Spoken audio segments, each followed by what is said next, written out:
It's like a court of these people that are like my minions, I guess, and they're like just doing what I tell them to do. They're like my courtiers, and like they're doing all these things to try and like please me and entertain me, but I'm just Mhm. bored of that.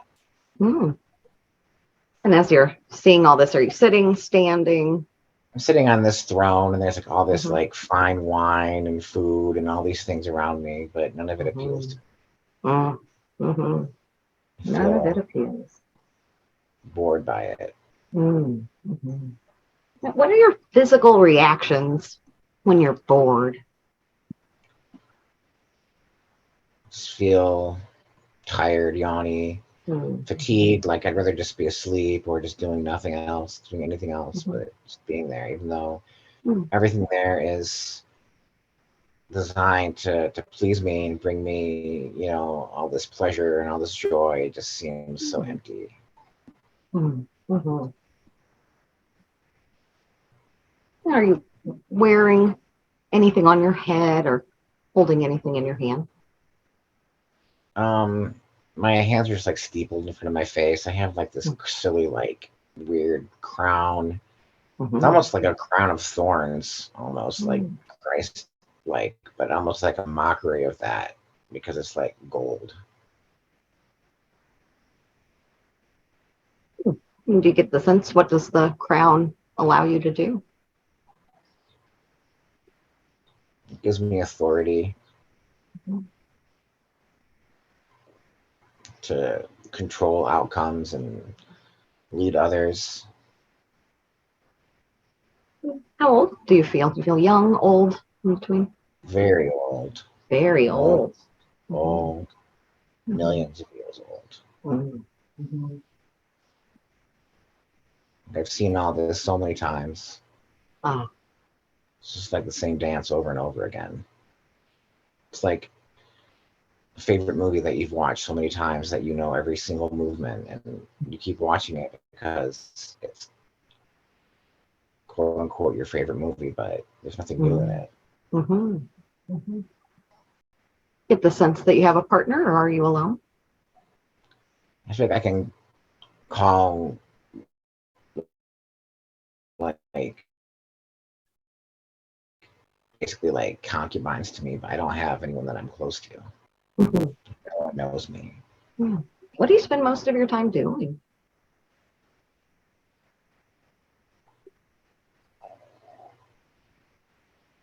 Nothing. Mm-hmm. Mm-hmm. Nothing intrigues me. I just exist.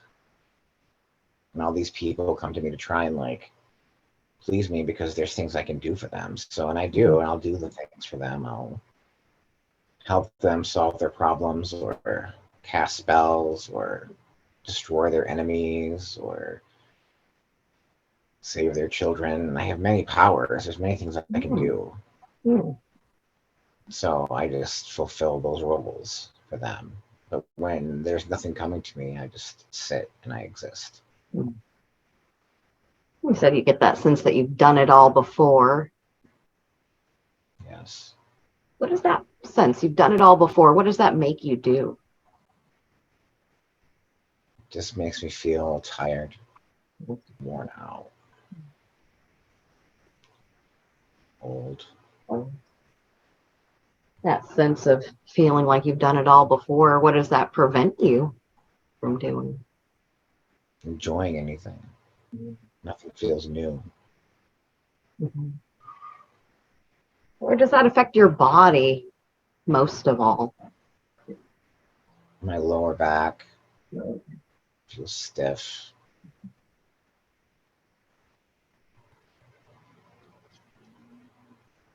What do people call you? What's your name? Just call me my lord.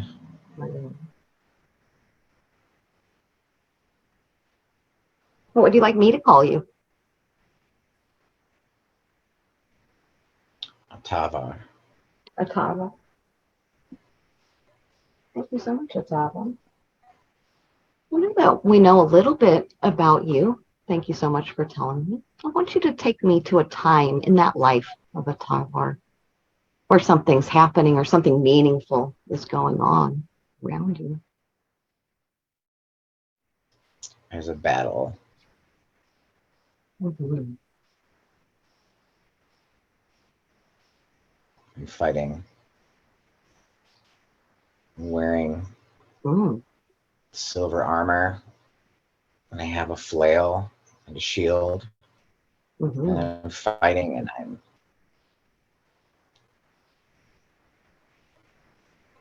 it's very bloody and violent. Mm. But my blood is pumping, and I feel alive, Mm. Feel and I'm screaming, and I'm shouting, and there's the sounds of battle all around me, and I feel triumphant, and I feel powerful. And I'm leading my men to victory as we cross the mm-hmm. bridge. The bridge to Asakala Shimtraba se ale undramene feha Iburum Fimishu Dravasevitit Gudamadare. And then we come upon the cavern. Was that a place that you were describing? There's a cavern. Mm-hmm. Within this cavern there's a temple, and we know about this temple. This temple is a hidden place that's been protected from us, from our conquest. Mm. This is the first time that you've found it? Yes, we knew about it. We've known about it for a long time, but Mm-hmm. it's been protected from us. And this is why we came here, and we slew the guardians, Mm-hmm. the ancient guardians, who were only dressed in loincloths and had simple clubs. They couldn't stand before us. They were fierce and they were brave, but they didn't have our weapons, our armor, our prowess, our training. It Mm-hmm. was no chance. There was no chance. They were men of the woods. We found this cavern. Tell me more. And from within this cavern, a sound comes, the keening of a woman mourning her fallen children. Mm-hmm. And my men are afraid. They don't want to go in. What about you? I do not have fear. I conquered my fear a long time ago. I'm a warrior. As you confront those feelings, what are your physical reactions? Anger and disgust. Mm-hmm. I'm disgusted at them for being afraid of what's within, of being afraid of that noise, that sound. Mm-hmm. Mm-hmm. What does that disgust cause you to do? I take off my armor until I'm naked, Mm-hmm. and I go down to the earth alone.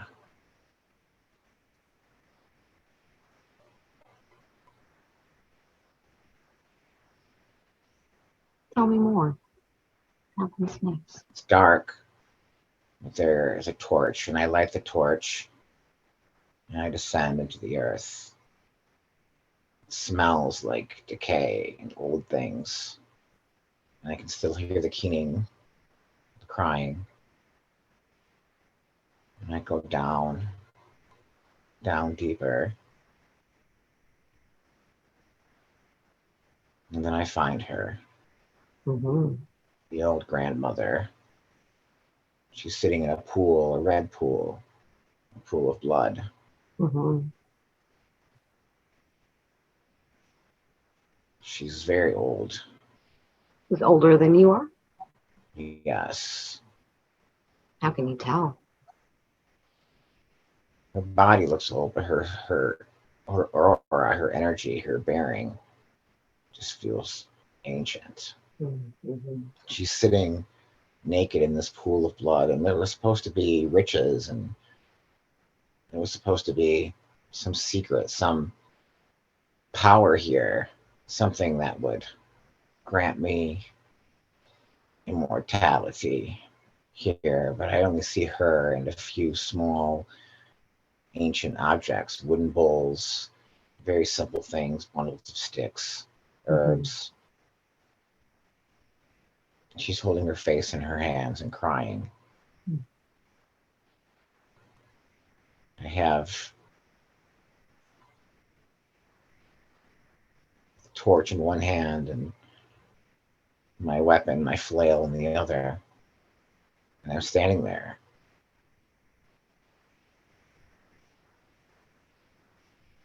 And she says something to me. She holds up her head and she looks at me and she has eyes that are black, long teeth.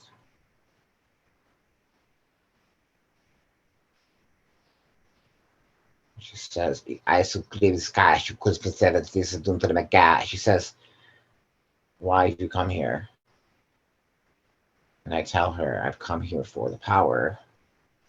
And she asks me, why did I have to kill her children?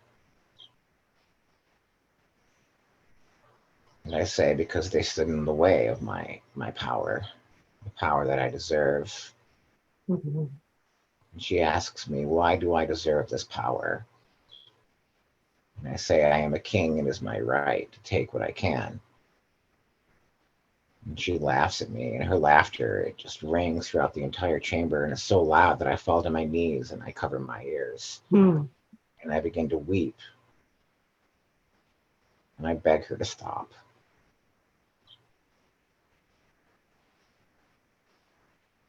What emotions do you feel? Now I feel fear.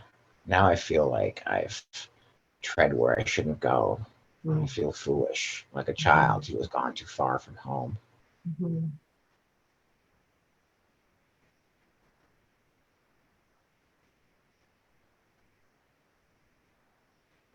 What are your physical reactions?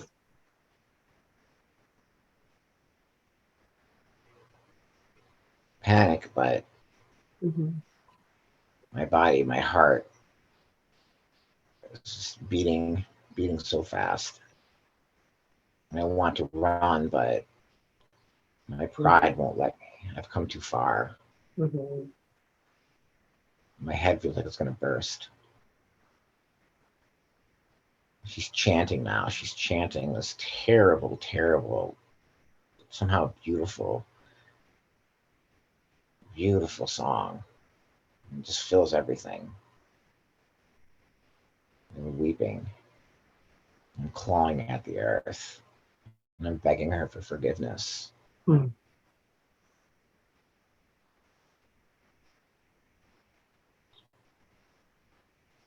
What's her response? She says that she does not have the power to forgive me. But if it was immortality that I saw it, that all I had to do was ask. I didn't have to try and take it by force. I should be careful what I ask for.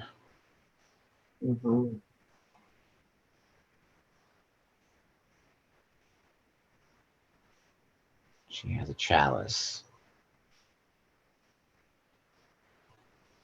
Golden chalice. She dips it into the water, just blood, and she gives it to me. And I drink it.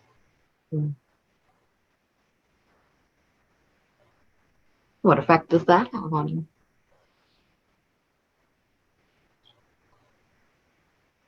It awakens me to a deeper understanding of the universe, of myself.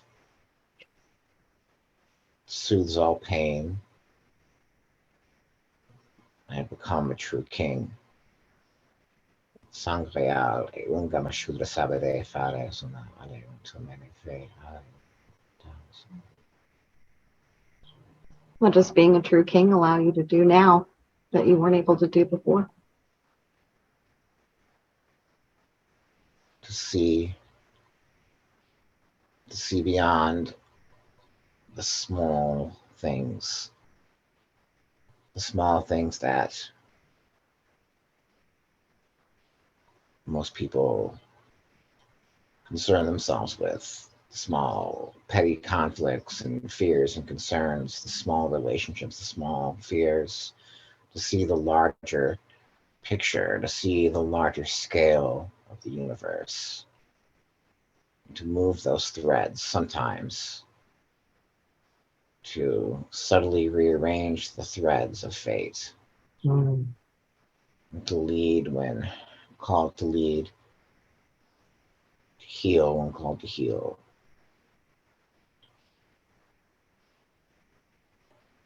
How is that different than you were embodying that role of king before? I was obsessed with power for its own sake, because I thought it would bring me happiness.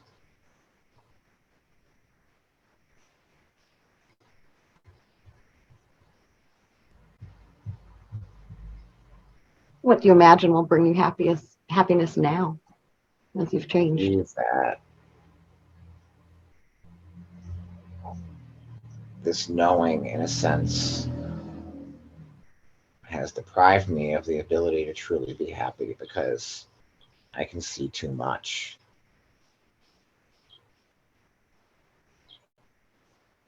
You can see too.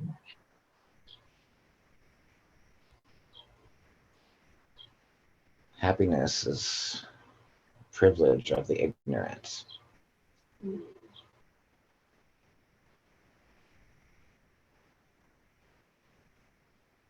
How would you describe your emotions as you have the broadest perspective? How is it different than happiness?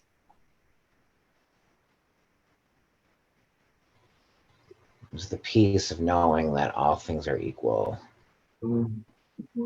There is no attachment. It is not happiness or sorrow. It is not joy. It is not misery. It is not suffering. It is not pleasure. It is simply the essence of being. Being fully without attachment to the need to be happy or sad or to experience or to not experience. It's non-dual. Mm-hmm.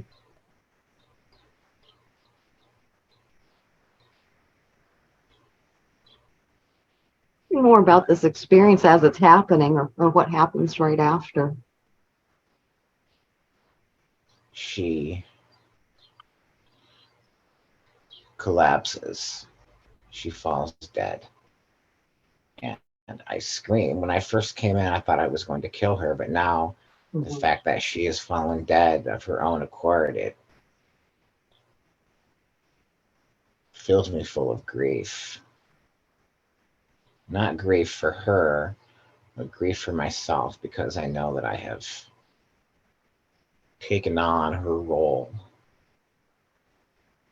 in some way. I have taken on a responsibility that I did not want or could never have even conceived of before. So What does that responsibility entail?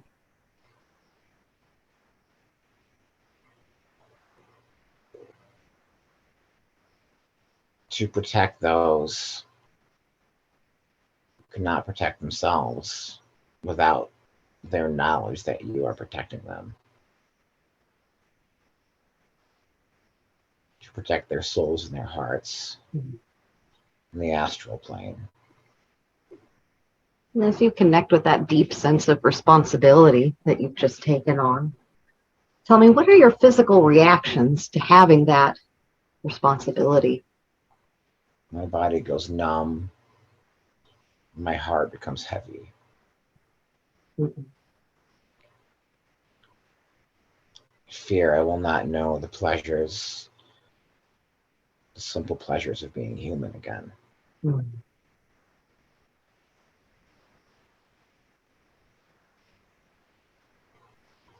How does that compare with the feeling of emptiness that you were experiencing before?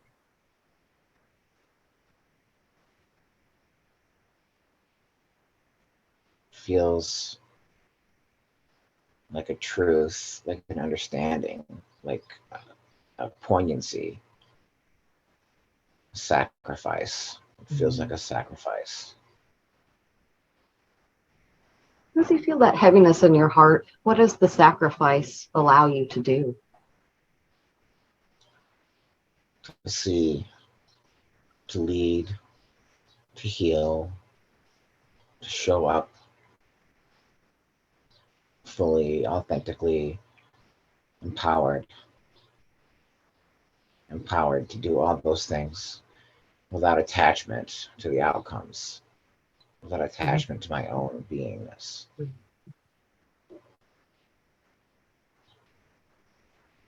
How do you know what to attach to? There is nothing to attach to. All is equal. Mm-hmm. There's only the call to service. Is that different than attachment? How would you describe the call of the service? Call to service is simply a response. It's like answering the door. Mm-hmm. It's not a desire, it's simply dancing the cosmic dance. Mm-hmm. Mm-hmm.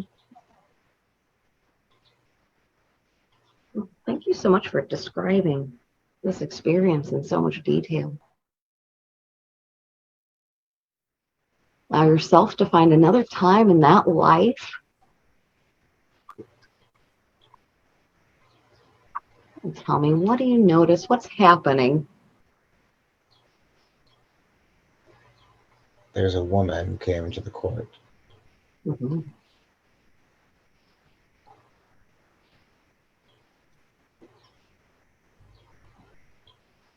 There's something about her different. There are many beautiful women in this court, and she is not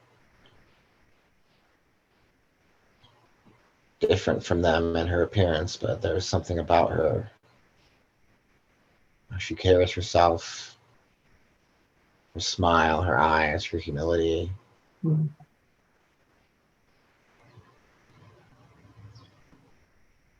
Is making an impression on you? It's making me want to see her, Mm-hmm. to speak with her. And what are your reactions as you want to speak with her? How does your body react? I feel nervous, Mm-hmm. like a child, like a boy, Mm-hmm. seeing the girl he likes for the first time. What are your Surprised. mental reactions? What thoughts are going through your mind as you see her? I'm surprised and confused because I've seen many women, many beautiful women, and I've had lovers. You're always just to pass the time. But I find myself wanting to know her, to see her face, to have her look upon me and know me. Mm-hmm. Not just to have her as my lover, but to have her know me and to hear her voice. Mm. It's the first time you've had those feelings.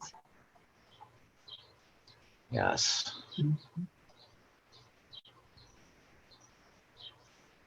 And where do you feel those feelings in your body? Or My what places? stomach and my chest, it's like fluttering, and my heart rate increases, and I become flushed, and I feel foolish, Mm-hmm. stumbling over my words.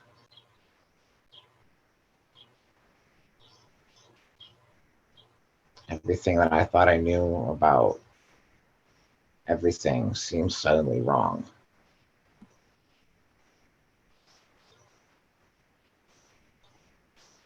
What happens next? I come down from my throne and everyone stops moving because I never do that. And everyone's like hushed, expectation to see what I'm going to do. And I just approach her and I like bow awkwardly to her, and I snap my fingers for musicians to play, and I ask her if she'll dance with me.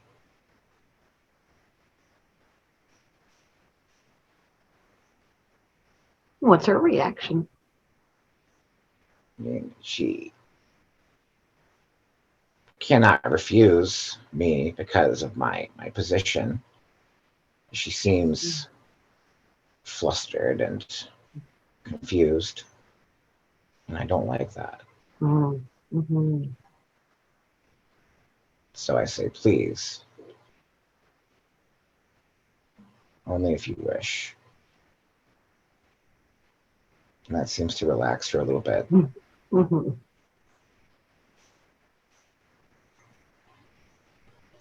And so we dance. We do this like weird courtly medieval dance, and I'm really terrible at it. Mm-hmm. She's beautiful. I mean, she dances perfectly. Like, I've never seen anyone dance like that.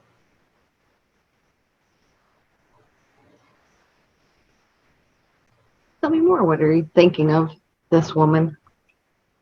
I'm just in awe. I don't know how to describe how she makes me feel. Mm-hmm. I feel like I thought I was this all knowing, all wise, all powerful being, and suddenly I'm like humbled before this very simple person. Mm-hmm. Is she simple?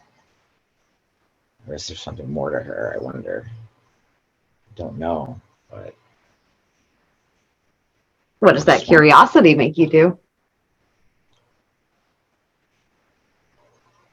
I ask her after we dance if she'll just come sit with me and speak with me and share a meal with me, Mm-hmm. but only if she wants to. It's not a command, it's a request. And I try to make that clear that I'm not commanding her, I'm just asking. But of course, she couldn't say no, really, even if she wanted to. Mm-hmm. And It'd what's be her difficult. station like? She's princess from a foreign land. Kings are always sending their daughters here. Mm-hmm. That one will catch my eye. I guess one did. Yeah, I was gonna say it sounds like they did. So it wouldn't be out of the question for this match. No, I mean, it would be very beneficial for her Mm-hmm. family. But this happens all the time. They send their daughters here and I don't really pay them a glance and they leave.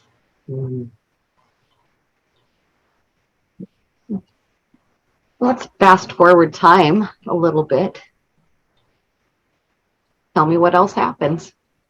What else is important about this feeling or the relationship? We marry. Mm.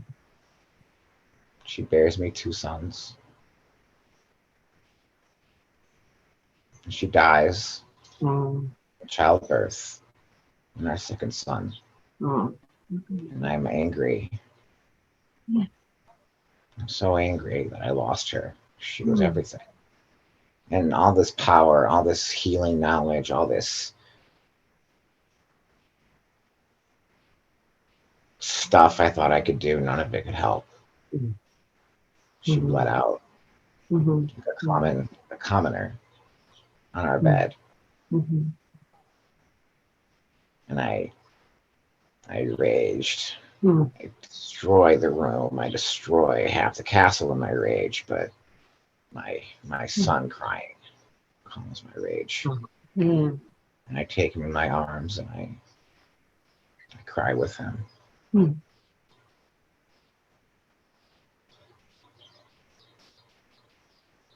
What was the hardest part of that experience? Losing her, Mm. knowing that you could love so deeply, but it can be taken from you so easily. Mm. It's not fair. So much for not attaching. I want you to feel those emotions. Feel them as fully as you can. Feel those physical reactions as you realize you've lost her. How does your body react? Shaking, weeping, Weeping. howling, sobbing, shaking. Tell me, what are your mental reactions? What thoughts are going through your mind at that moment?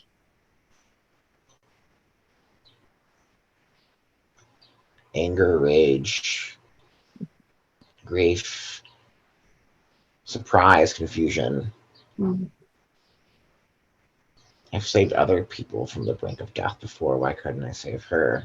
Why Different. couldn't you save her? Was it because I was attached? If I hadn't been attached, would I have had the power to save her? Was it my attachment that doomed her? If she had never known me, would she have lived a longer life? Mm-hmm.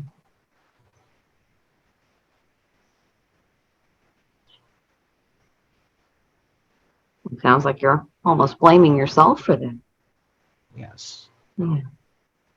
She had never known me. Would she have lived alone? What does that thought make you do going forward? I retreat. I give my sons to the nannies. I retreat to my library to read, study. In the whole universe, there must be some way to bring her back or to see her again. I understand the laws of the soul, of karma, of reincarnation. I know that she is not truly lost, that I'll find her again.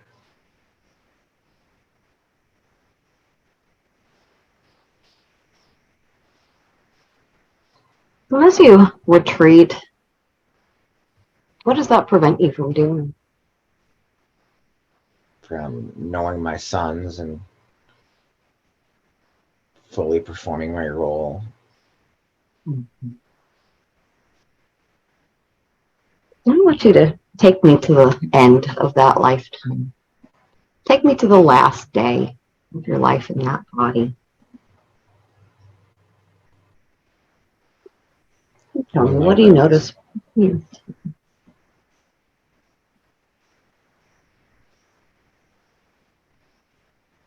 Do you get the sense you know it's your last day? Yes, I know. Mm. I've Mm-hmm. become very, very weak. Mm. Can't walk.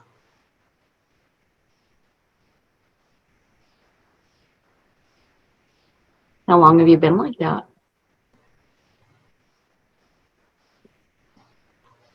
A few years. Mm. When you can't walk, what do you spend your time doing? Sleeping, dreaming, Mm. seeking after her in the astral. Mm. What are the things that you learn there? I learn she will be reborn and I will be reborn. Mm. We may meet again.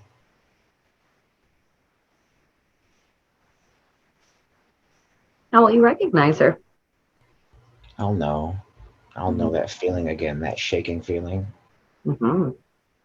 But there's nothing to guarantee that we will connect again in the same way. Mm-hmm.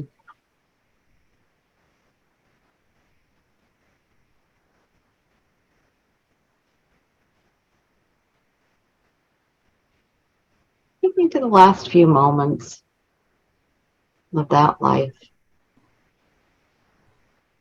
How does your body feel right before you get to let go? Tired. Mm-hmm.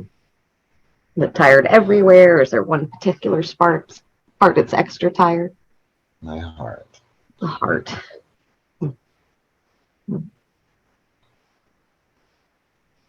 What's the last thought that you're able to think in that body? I think her name. What's her name? Kusanya.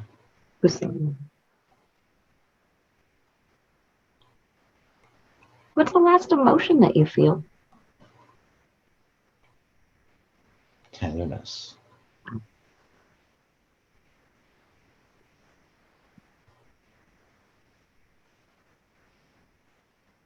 Go ahead and let that happen. You can let go. Sense yourself leaving that body. And after you leave that body, where does your soul go? To a meadow. It's blue grass. Orange sun. Bees and birds. Deer.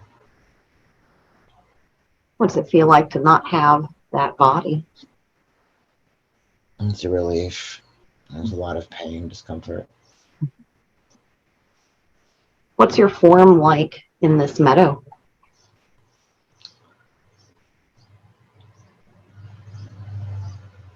Blue skin. Almost like a Hindu god. I'm there with Lord Krishna. And do you still have an awareness of your body?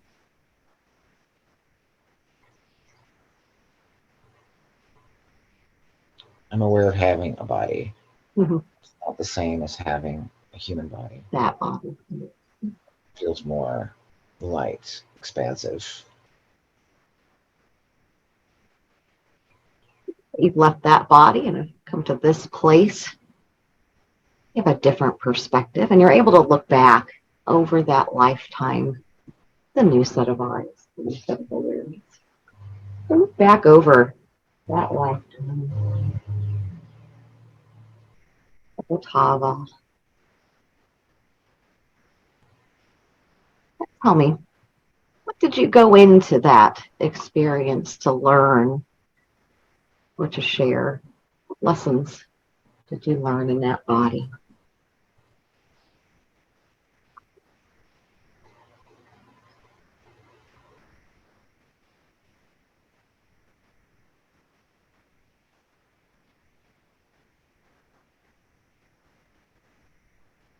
Life is to be lived to its fullest.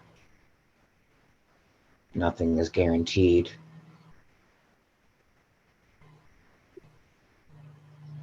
Mm-hmm.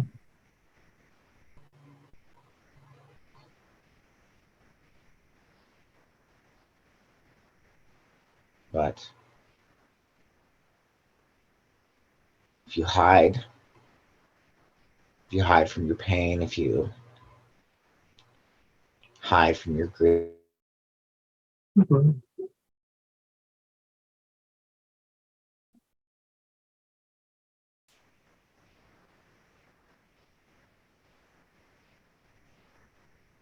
I heard if you hide from your pain and grief. What was the rest? if you hide from those things, then they will only be compounded. It'll only be worse. Mm-hmm. You can't hide from those things. You have to Mm-hmm. let them move through you like waves of sound, Mm-hmm. like the flute of Lord Krishna. Mm-hmm. It's a sad song, but it must be sung to its end.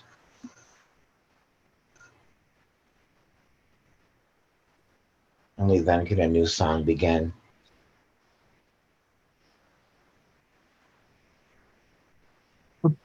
Thank you so much. Now I'm curious if you had any advice or if you had something that you'd like to say to Nathan in this existence in this body, what would you, Atavar, what would you like to tell Nathan?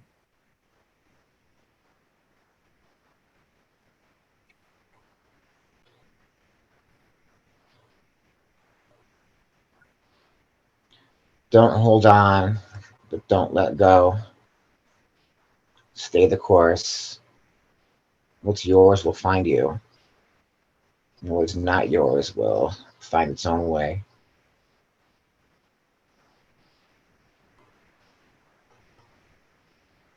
Well, Nathan, from your perspective, is there anything that you would like to tell Atavar? Any advice?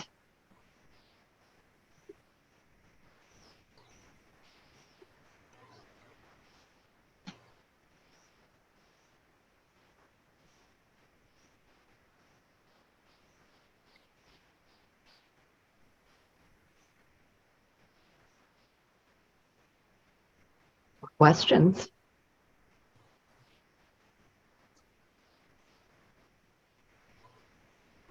How did you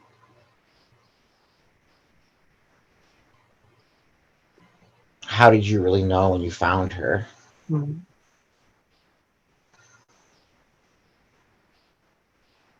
What does he share with you? He says, my heart knew, my body knew.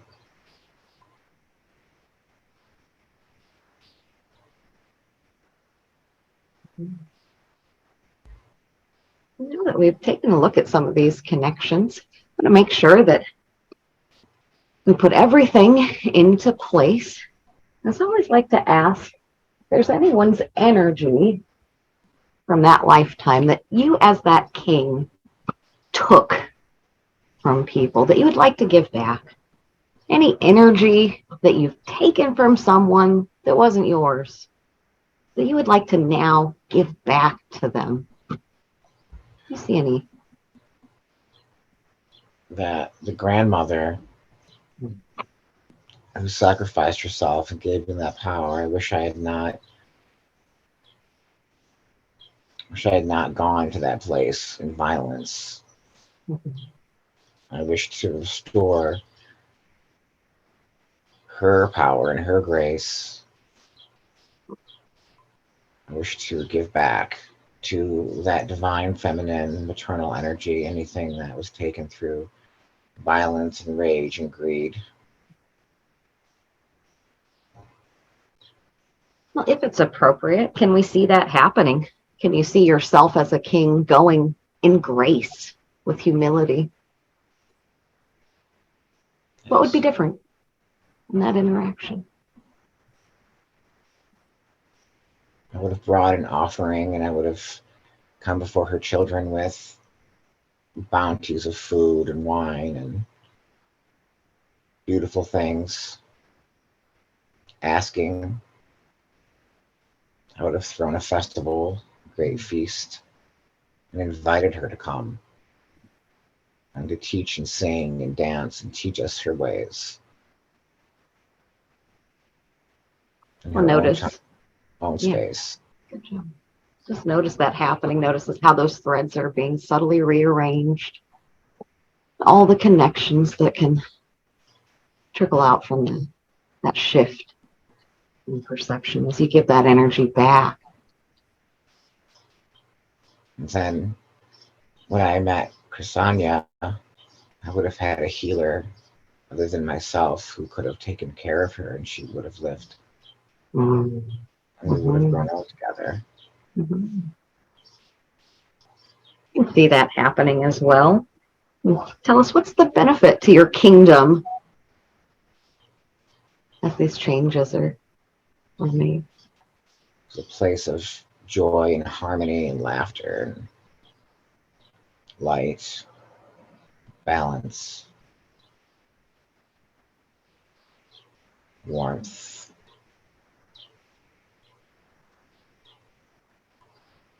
And I always like to ask too, is there anyone that took energy from you in that lifetime that needs to give it back? Could be parents, could be siblings, could be other people you interacted with. Do you see anyone that took energy from you There was a brother. Hmm. Brother who Yeah. died. Mm. Mm-hmm. He would beat me. Mm. Mm-hmm. How do you want to reclaim your energy? How do you want to ask for it back? Or Forgive. I'll forgive him. I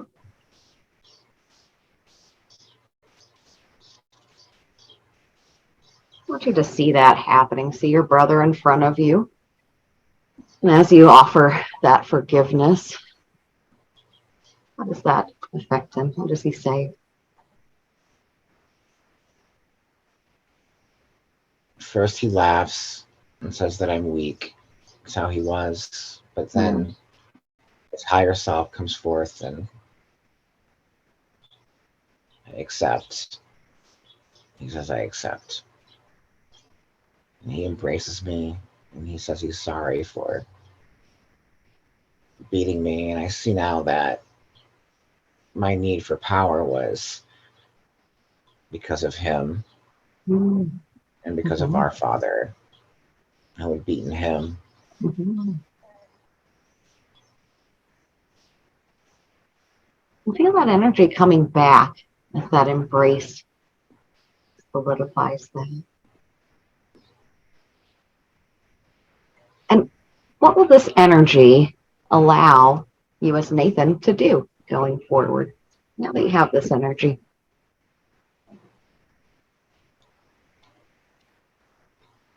To not seek, no, to seek connection and joy for its own sake without Mm-hmm. some sort of end or some sort of goal for personal attainment in everything I do, to Mm-hmm. just simply be creating harmony and joy because that's what I'm here to do and that's what brings the vibration that I need. Beautiful. Good job restoring that connection. Now what I'd like to do is I'd like to ask to speak directly with Nathan's soul, call it the subconscious or the higher self. I know there's that part that has access to all different aspects.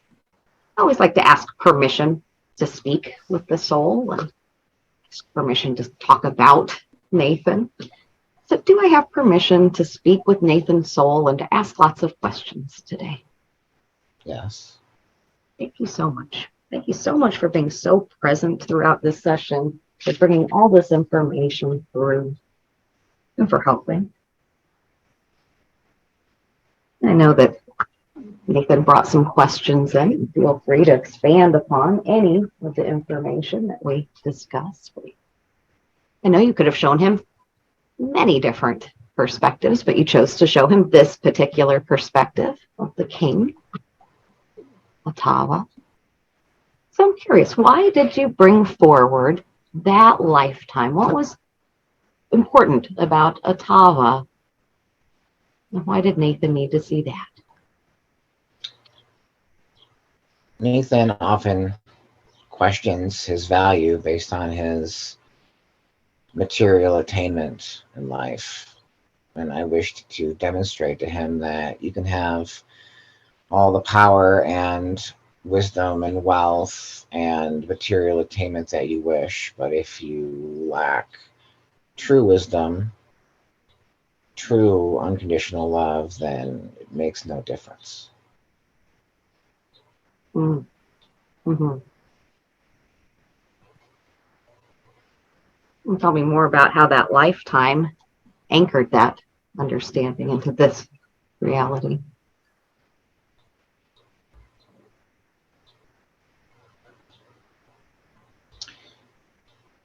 The perspective offered shows that detachment is not the medicine. Mm-hmm. That achievement is not the medicine. That power is not the medicine. And even wisdom and magic and healing powers are not the medicine. True medicine is and always has been love, in whatever form it takes. Mm-hmm.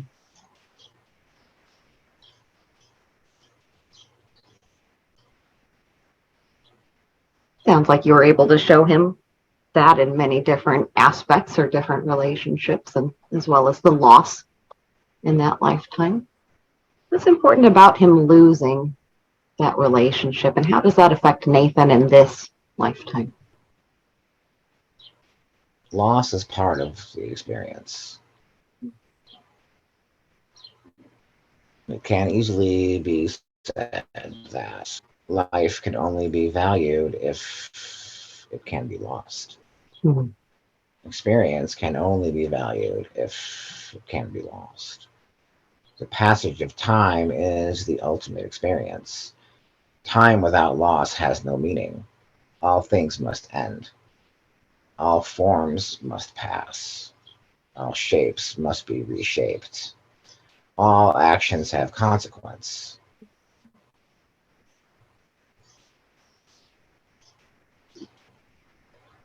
He experienced time in that lifetime differently. What was important about the way Nathan experiences time in this life?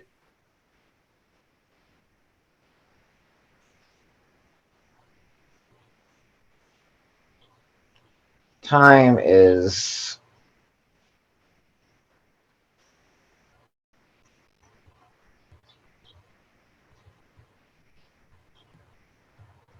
less valued in this current form.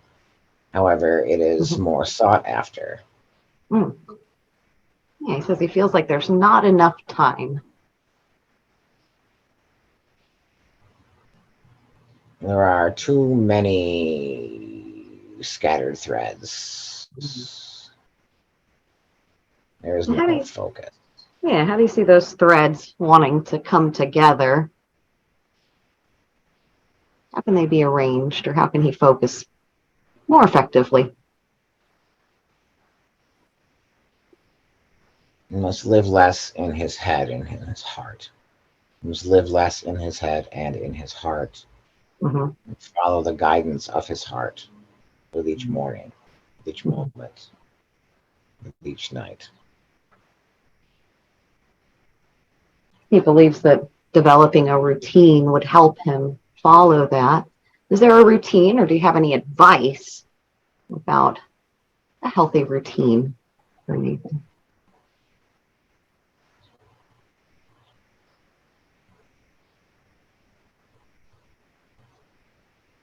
Specific question was what kind of wellness routine is best for him if he only has about an hour to devote to it.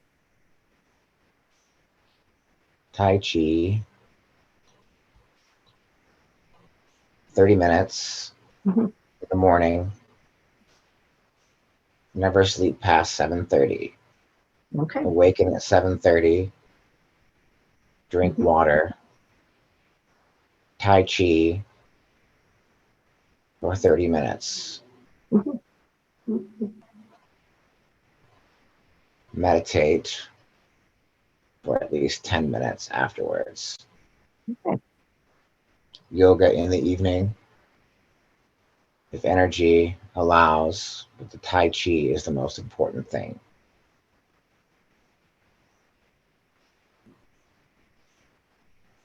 Is there any particular time when he should do that? In the morning, as quickly as possible upon waking. Okay. Drink water, eliminate Tai Chi. And what will help him wake up at that particular time every day?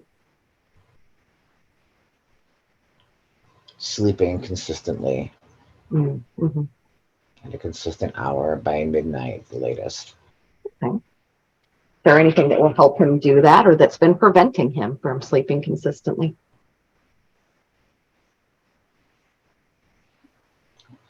Morning, Grief, loss keeps him up. Mhm. Sadness, loneliness. What do you see with that sadness and loneliness? Is it something that he's ready to let go of? Is this still part of the process? How would you like to frame his grief? Grief requires time. Mhm. There's no shortcut to grief. However, the more connections he makes without the need for some sort of Mhm. return, simply Mhm. connection for its own sake. Mhm. I can almost see it like diffusing that energy. Yes. Mhm. And how will he find those connections? They are already there. They are Mhm. manifesting very quickly. Mhm. You mentioned that need to have people in his life. What more would you like to tell him about that? Where does that come from?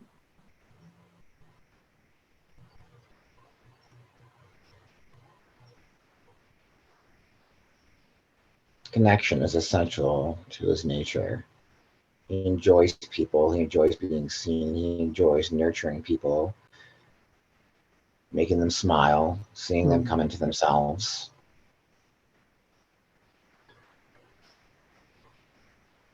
Seeing their inner light grow, Mm.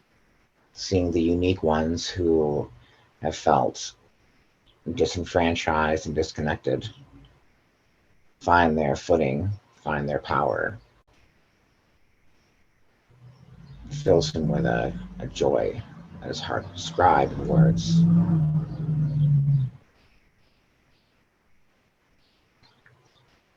And he requires nothing in exchange for this.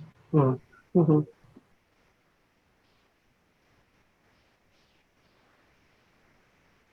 How do you see that reflecting as he goes forward? Simply continuing to expand and be present and show up in the community, connecting with those souls he has known across many lifetimes. Mhm.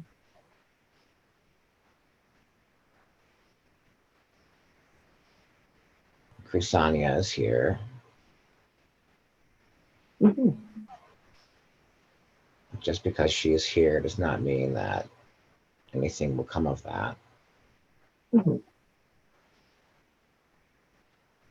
There are many others that you have known across many lifetimes you could connect with in different ways. Simply means that the connection is there and that the love is there and that the friendship is there and that the joy is there. Appreciate that energy without expectation and allow whatever will unfold to unfold. You like to expound upon the idea of twin flames as humans tend to use that word. Does it represent a valid concept or do we tend to distort that concept? Any clarification that might be helpful. It is descriptive of an energetic dynamic that occurs sometimes between people, mutual energetic activation of the creative force, sometimes described as the Kundalini. Mhm. When two people meet who are at a similar vibration, who have had many lifetimes together, they will sometimes mutually activate one another, creating a Mm. tantric duad. This tantric duad is very simply a potential, an energy, a node on the grid. Mhm. It does not imply anything other than potential. It is often confused as a sort of obligation or a singular event that can never happen again. Mhm. While it is rare, it is certainly possible for individuals to experience this multiple times. And in a way, it has nothing to do with the individuals involved, but with the energetic charge involved and space time. frequency that is present.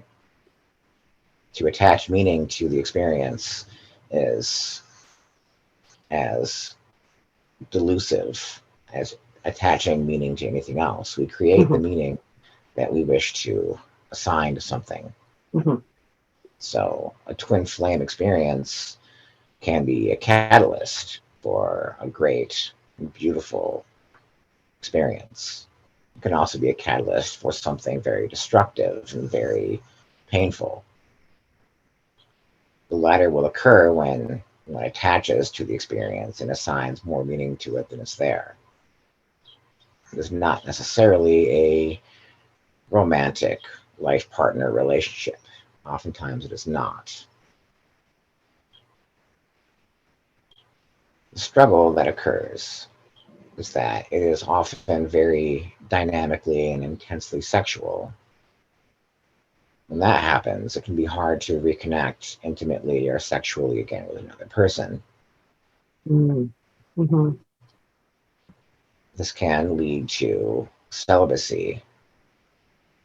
It's not necessarily always a bad thing, but it can be frustrating when intimacy is desired, but it is not physically possible.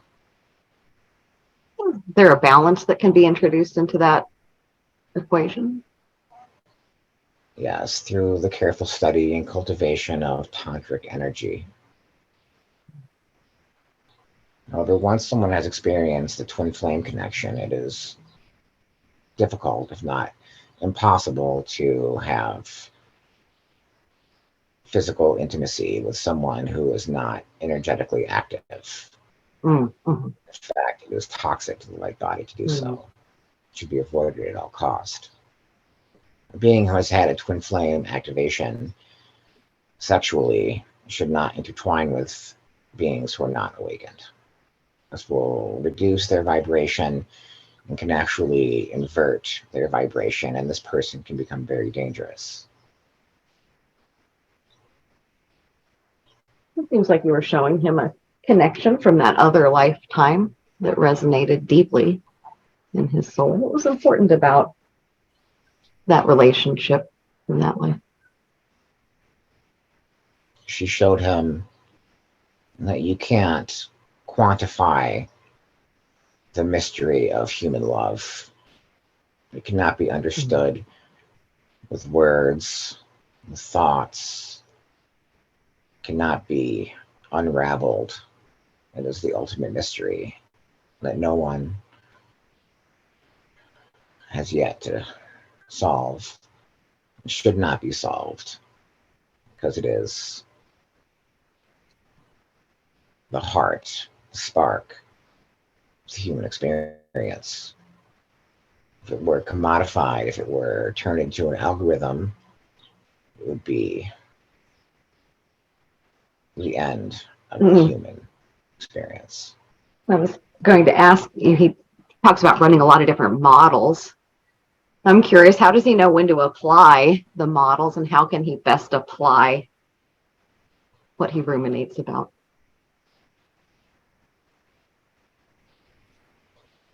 Or is he supposed to? Is he just running models?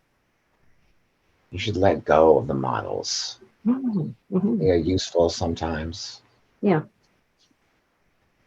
They can be helpful for people in certain contexts. But to settle into the pure vibratory awareness and simply be in joy, be in peace, be in love without being in love with anyone in particular until that love finds him and they can harmonize together, and to understand that there is no promise that harmony will happen. There's a choice. It's like the king gave her a choice in the life. There's a choice. I know that Nathan's been working to change some of his reactions. We call them a panic attack or grief. What's going to help him keep shifting those? He sounds like he's been doing a really good job. How can he keep that up while also, facing some of his triggers?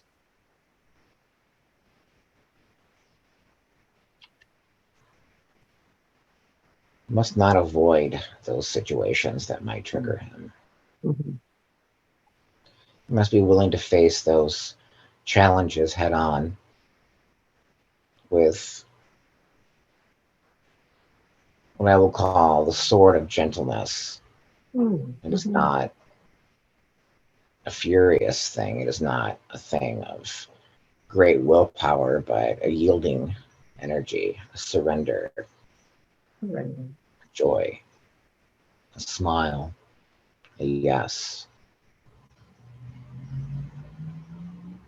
And is there a word or a phrase or a vibration that will remind him of that surrender that he can use? A word. In all things, do no harm. Ahimsa.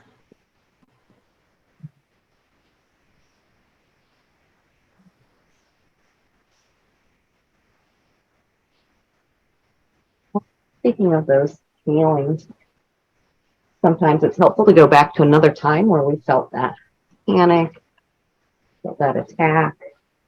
So if it's appropriate, I want you to guide him to another time. It could be in this lifetime or in any other lifetime. The most important time where he's felt that sense of panic, sense of maybe being attacked or being rejected, sense of loss. Maybe he's shaking, maybe he's angry. So feel those feelings. You can feel your anger, you're shaking, you've been attacked. Allow yourself to go back to that time and tell me what's happening as those reactions are occurring. I was driving. I was driving to work. Yeah, and go back into that moment like you're there now. So I'm driving to work. What's happening? I'm trying to navigate to my job site with my phone. Mm-hmm. I'm very tired. I haven't slept well.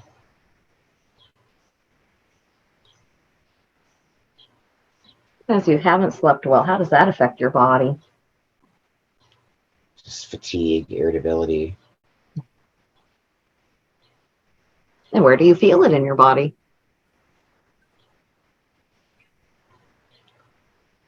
all over.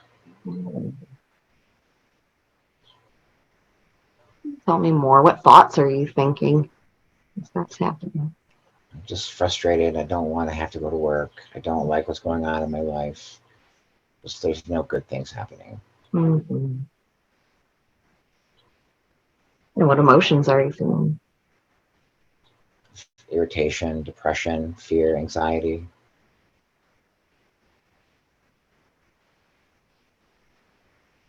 What does that cause you to do?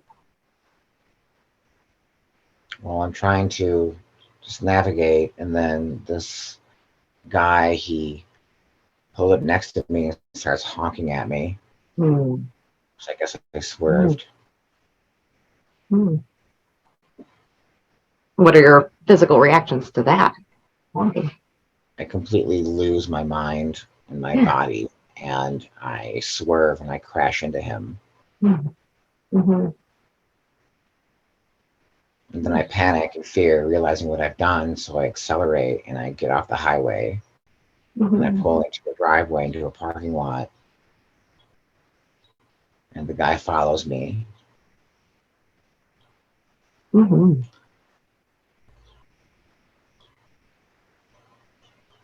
What are you thinking at that point? I'm afraid. I'm confused. I'm nervous. I'm feeling like under attack. Like Hmm. I'm being attacked. Like I'm being I'm being followed. attacked. Yeah. Yeah. What are you afraid might happen?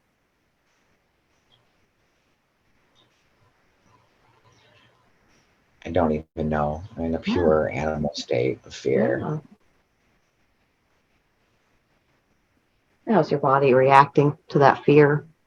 My heart rate's increased. I'm shaking. My breath. I'm breathing heavily.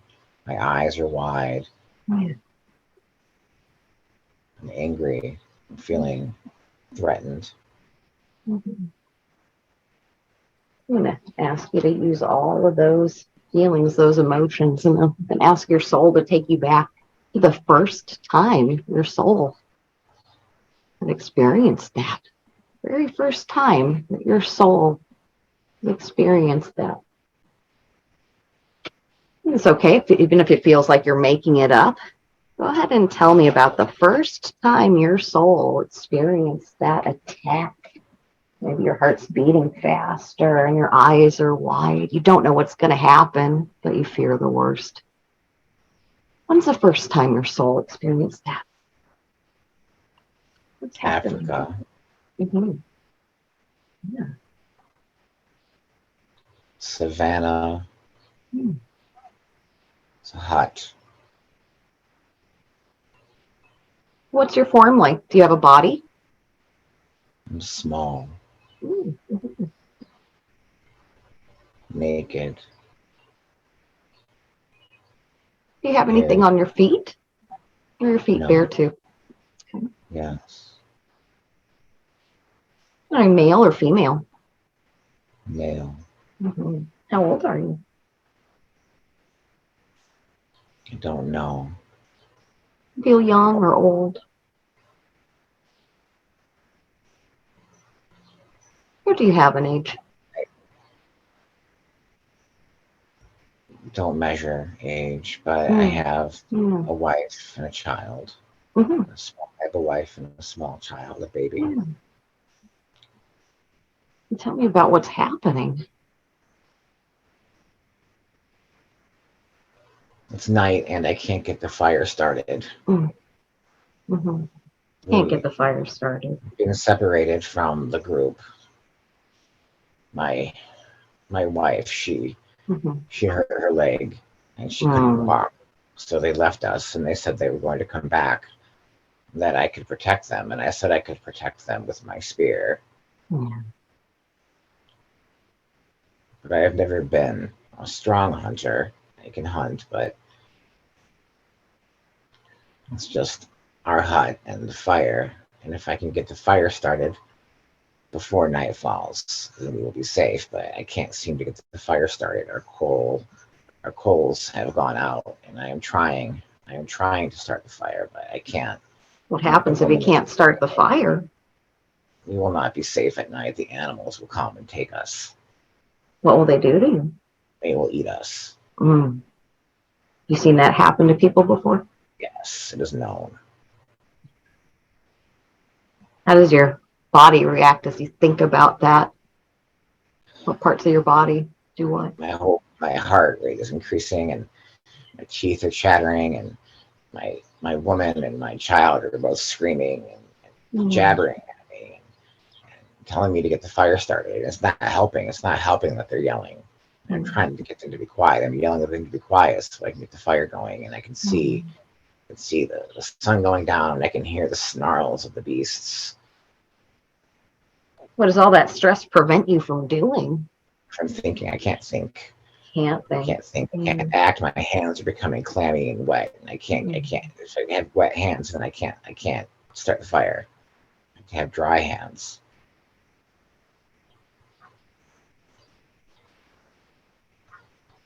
What happens next? I can't start the fire. It's too dark now, so I take them into the hut and I hold them close, and I start to sing to them. I start to sing to them, and I say, "We'll be fine. We'll be okay. We're in the hut. We're in the hut." It's cold, but it's not that cold. It'll be okay. I keep telling her that we will be okay. We will be okay. We will be okay. Do you believe that? No, because I can hear them getting close. Jackals. Jackals are getting close. They're laughing. They're laughing. They're laughing at me and my weakness. What thoughts are you thinking then? I'm thinking that they're going to take us. They're going to take us. And then one comes in and starts to snarl and starts to scratch and claw, and I grab my spear and I jab at it, I poke at it, and I get it. I get its eye, and it yelps. It's out. Yeah. But there are more. There are more. They keep coming.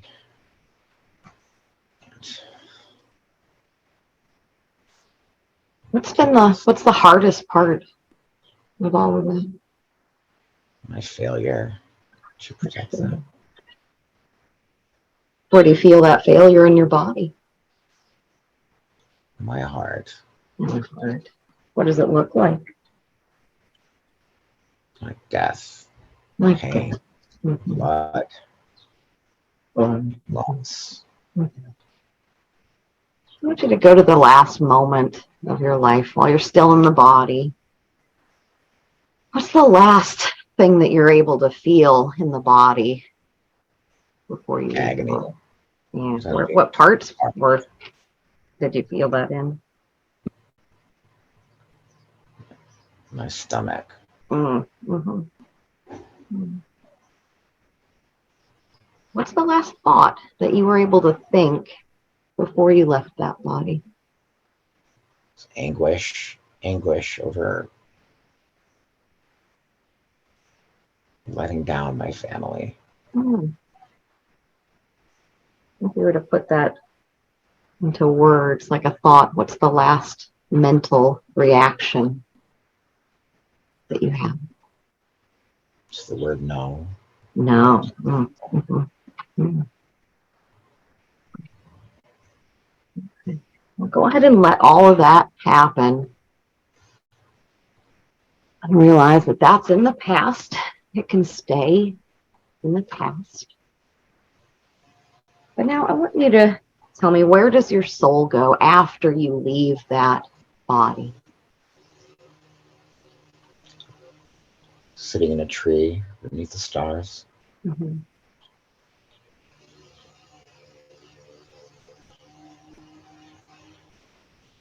What's it like to not have a body? Peaceful without pain. Mm-hmm.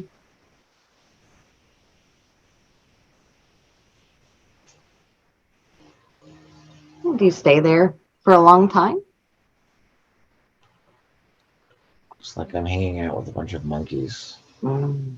Just eating fruit. Mm-hmm. Okay. Well, go ahead and collect all of your energy from that lifetime, from that van, and make sure that you get into the light. Collect all of your energy and see yourself going into the light. And I'm curious about that man's experience and how that might be affecting Nathan in this lifetime. Those judgments, that failure, that no sense. So I want you to go into the light, or you can go back to the meadow, whatever's an appropriate place, some place to find a nice resting place where we can look back over that lifetime and put it into perspective. And so I want to ask Nathan's soul, your higher self, about that man's life, that failure. How does that experience that we just saw, how does that affect Nathan in this lifetime? Primordial ancestral fear. Mm-hmm. Mm. Is that necessary for him to attach to? When can he use this, or how can he let that go? It can sometimes assist with survival level instincts. Mm-hmm. And when are the times when it's less than helpful? Understand that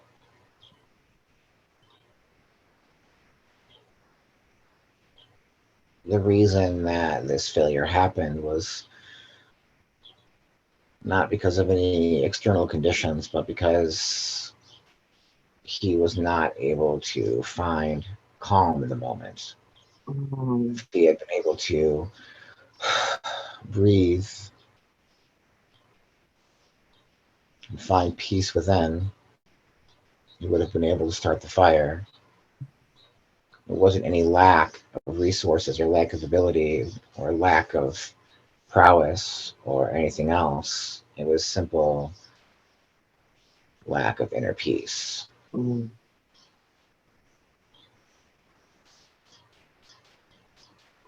And how does that remind him of this lifetime, what he deals with on Stated in. All the moments of failure, all the moments of compromise, all the things that have been lost were because of knee-jerk reactions or impulsive reactions or the inability to find peace in the moments instead of reacting and not responding.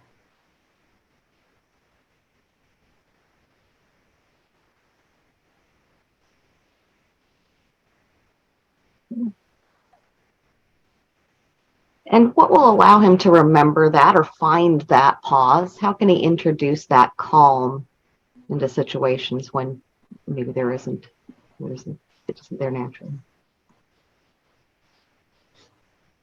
Just remember how you felt when that jackal poked its head into the tent and you knew it was all over. What's Remember that the jackal feeling was your teacher. The jackal is the teacher. What's he teaching? Inner peace.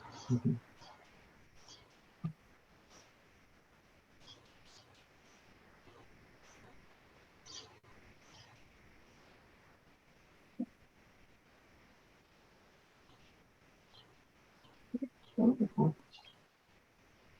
I'm going to start to wrap up this session, but before we do, I'm curious if you have any other advice or information that you would like to communicate with Nathan before we go. What else would you like to tell him before we end the session?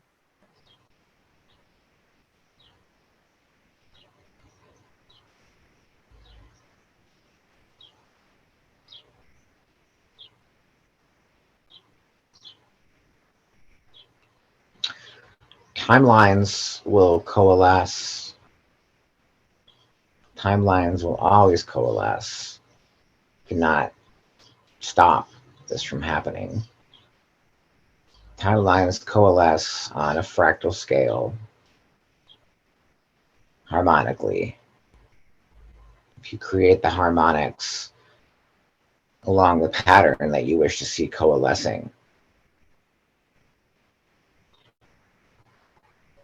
then reality will align with your deepest truth. Mm-hmm.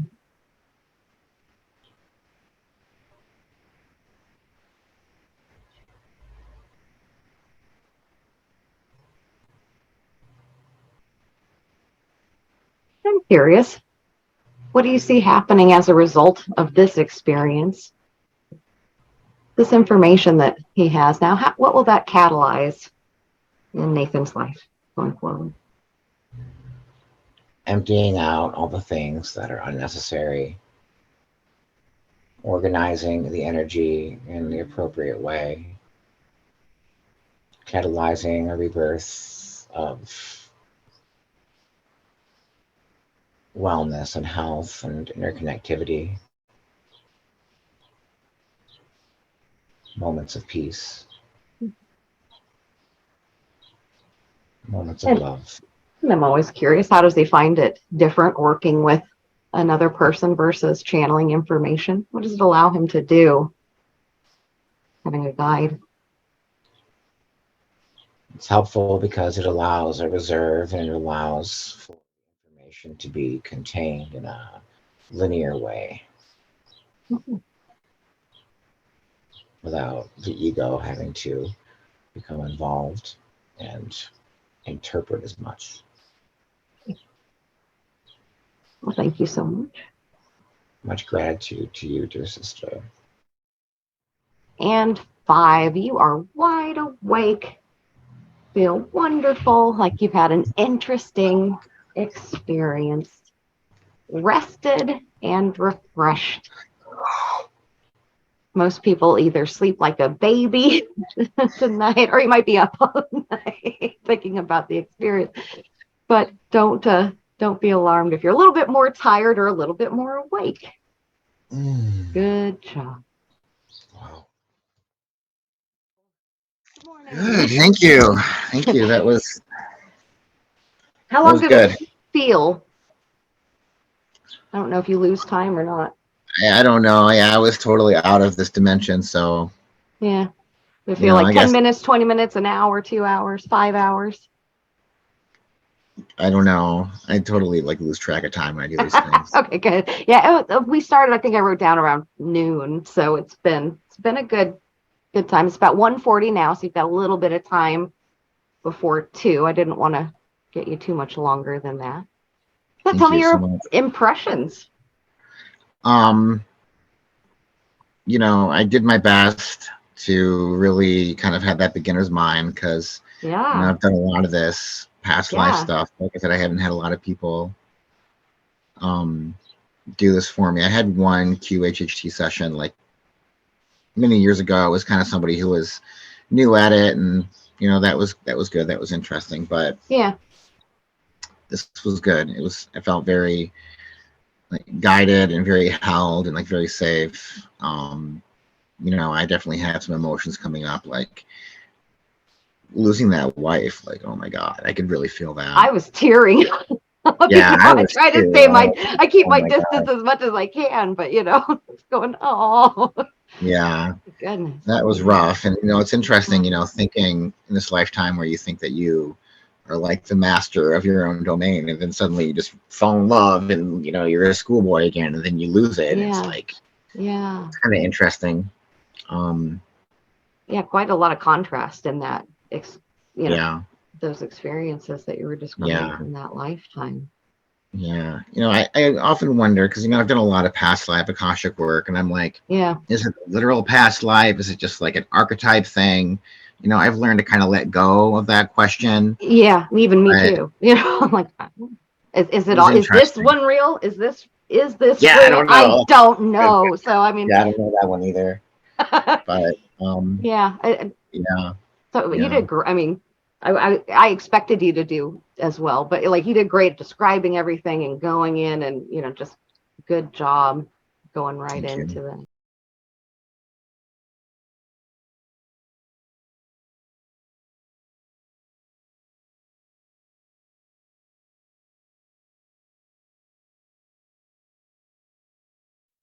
5 years ago, I took what I thought was going to be my dream job. But when I got there, not only was I miserable, but I was not good at it. That left me thinking, I must not be good at anything. What's the point? What's my purpose? Fast forward 5 years later, I'm doing what I love. I'm great at it. I'm making an impact on the world by helping other people connect with their passion. How did I get from there to here? Well, I learned to listen to my inner guidance by working in trance states. Do you have an important role to play? A big mission to fulfill? Do you have a passion to explore and you just don't know how? Or maybe you're like I was 5 years ago and you're thinking, I'm not good at anything. That's okay because your soul knows your value and your soul knows how to engage it. If you need a nudge, if you need help connecting, learning to listen to that inner voice, that's where I can come in. I'm Julia Wagner, and my superpower is helping you hear that inner voice. Send me a message at 5dquantumexpansion@gmail.com or visit my website at 5dexpansion.com. Your soul knows you're worth it, and your soul knows the impact you can make when you do.